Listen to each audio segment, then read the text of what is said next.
Bwana Yesu asifiwe. Tunaendelea na somo letu la utii.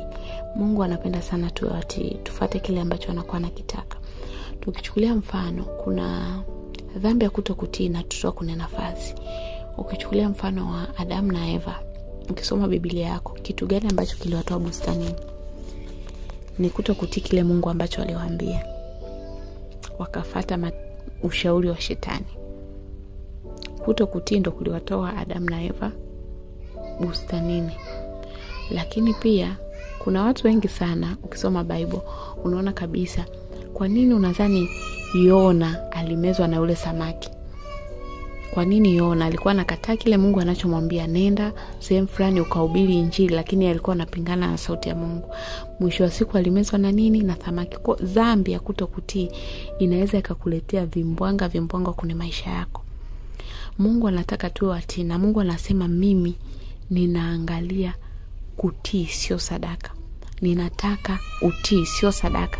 Unaweza kusema mimi naomba, ninafunga, ninafanya hivi, lakini kama tu wewe haumtii Mungu, ufuati kile anachokuambia, wewe hapo ni sawa sawa unapoteza muda. Kwa sababu leo unaweza kusema mimi naombea uchumi, lakini Mungu anaweza kuambia ombea familia fulani au muombe babako.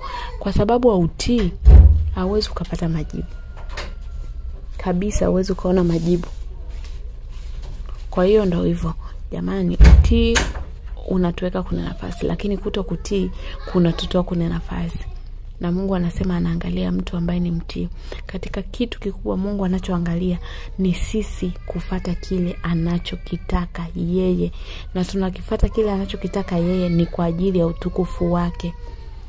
Mungu anapokuambia usizini, anataka wewe ufuate kile anachokuambia usizini, kwa sababu anajua madhara ya uzinzi. Kuna madhara mengi ya uzinzi.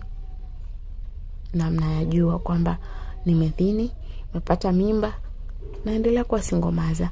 Mtoto anaweza kukataliwa, yani mambo yanakuwa yameharibika tayari. Kutokutii kunaleta uharibifu kwenye sehemu yoyote ile ya maisha yako. Iwe ni kazini, iwe ni kwenye ndoa, iwe ni kwenye nini, iwe ni kwenye huduma, lakini kama sio mtii, lazima uharibifu uingie. Ukisoma kwenye kitabu cha Samueli, tunaona Mungu Sauli alivyoenda kupigana vita sehemu fulani, na Mungu alimwambia ua kila kitu, siache hata kitu kimoja, lakini akaja akabeba vitu akasema naenda kumtolea Mungu sadaka. Ndio maana Mungu anasema mimi sitaki nini? Siangalii sadaka, mimi naangalia mtu ambaye ananifuata. Ndio maana kitu kikubwa ambacho Mungu anaangalia